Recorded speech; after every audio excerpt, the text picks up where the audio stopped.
এই cerebral palsy হলো কি একটা ডিজিজ যেটা আপনার নন প্রোগ্রেসিভ নিউরোলজিক্যাল মাসকুলার ডিজিজ আমরা হয়ে থাকি। মাসকুলার না, নিউরোলজিক্যাল কথায় আমরা কিটা বুঝি related to nerve. It means a group of non-progressive neurological condition affecting body movement and muscle coordination caused by damage to one or more specific areas in the brain. এটা একটা ব্রেইনের disease, যেখানে একটা হয় ব্রেইনের ডিজিজ, ব্রেইনের কন্ডাকশনটা সুন্দর করে না করিয়া এই প্রবলেমটা দেখা যায়। দেখুন এই বাচ্চাটার মধ্যে আমরা দেখি একটা মাসুল মুভমেন্টটা মানে মাসুলের গ্রোথ ঠিকঠাক কর না, তার এরপরে কোঅর্ডিনেশনটা ঠিকঠাক কর না, ঠিক আছে। এখন আমরা এই জিনিসটা দেখে মোটামুটি সিমটম পাইলাম যে এইরকম হইতে পারে, এই জিনিসটা ওর হইতে পারে না। যদি আমি যাই আমি বুঝতে লাগবো এইটা লাস্টের ল্যাঙ্গুয়েজে একটা আছে, usually occurring before, during or short after birth. Before বলতে বুঝি আর আমরা জন্মের আগে এই ডিজিজটা হয়ে যেতে পারে।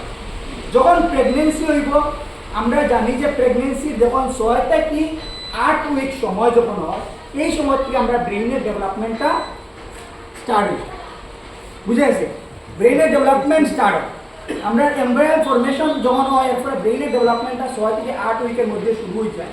এই সময় যদি কোনো ধরনের মেকানিক্যাল ইনজুরি হয়, এইটার থেকেও আমরা এই প্রবলেমটা এড়াই দিতে পারি, বুঝে গেছে? মেকানিক্যাল ইনজুরি হইলে এটা যদি আমরা কই প্রেগনেন্সির ফার্স্ট 3 মাস খুব বেশি ইম্পর্টেন্ট। এই সময় বিভিন্ন ধরনের মানুষের প্রবলেম হয়, কারণ এটা যদি মেকানিক্যাল ইনজুরি হয় প্রবলেমেটিক হয়। এরপরের ওয়ার্ডে বলছে আপনার আর লম্বা না বলে আমরা ডিউরিং হলে প্রেগনেন্সি ডিউরিং বার্থের সময় হইতে পারে, বুঝে গেছে? ডিউরিং বার্থের সময় যখন তার বার্থ তখন এই প্রবলেমটা এরাইজ হইতে পারে, কোনো ধরনের যদি স্যুট পাইয়া থাকে, বা শর্ট আফটার বার্থ মানে 2-3 বছর মানে জন্মের পরেও এই প্রবলেমটা এরাইজ হইতে পারে, ঠিক আছে না?